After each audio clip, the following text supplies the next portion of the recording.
Hi guys, welcome back to the Holistic Kitchen. Today I am making this gorgeous butternut squash and spinach risotto.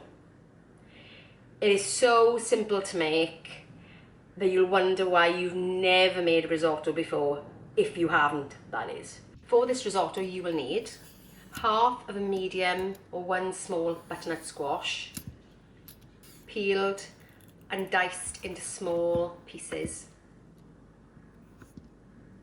You can add this then to a baking tray, spray with some vegetable oil. I'm using olive oil here, but you can use an oil of your choice. As you can see, I've put the other half of the butternut squash in bigger chunks on the other side of the tray, because if I'm roasting some of it, I just as well roast it all. The rest I can just put into a Tupperware and use as I go through the week. So that will go into the oven on 180 for approximately 20 to 30 minutes. In the meantime, you can make the risotto. This is a really simple risotto base, and this is the base for all risottos. This is risotto bianco. Traditionally, it would have butter in here, it would have white wine in here, but obviously because we're trying to keep the calories a bit lower, I'm just using a bit of spray oil to soften the onions down until they become translucent. At that point, I'm adding in 60 grams of Carnaroli rice per person. You could use arborio as well. They're both risotto rices. So you can put that in, and then I have a pint of vegetable stock. Now I'm going to add this bit by bit until the rice is absorbed. The more you stir the rice, the creamier it gets. So therefore you don't need to put cream in at the end. Once the butternut squash is roasted, the risotto will be more or less finished.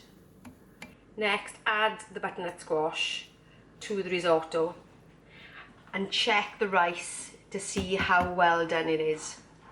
I like my rice slightly al dente, which means to the bite. So when you bite it, it has a little bit of resistance. The reason I tend to cook it to this point is because while it's sitting in the pan waiting to be served, it will continue to cook. So by the time you actually dish it up and eat it, it's perfect. Next, I'm going to add in some shredded spinach. This will take a minute to wilt down, and that is all you need. Let's give this a try.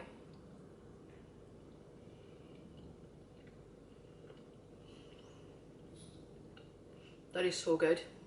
That is so good. The rice is really creamy, even though there's no cream in it. The spinach has just wilted down enough, and the butternut squash is sweet and flavourful because it's been roasted. I know you could put it in and just boil it in the riso itself. However, I'd roast it all day long. It is so worth the time because it gives it an extra flavour, it gives it an extra depth to the dish, if you know what I mean.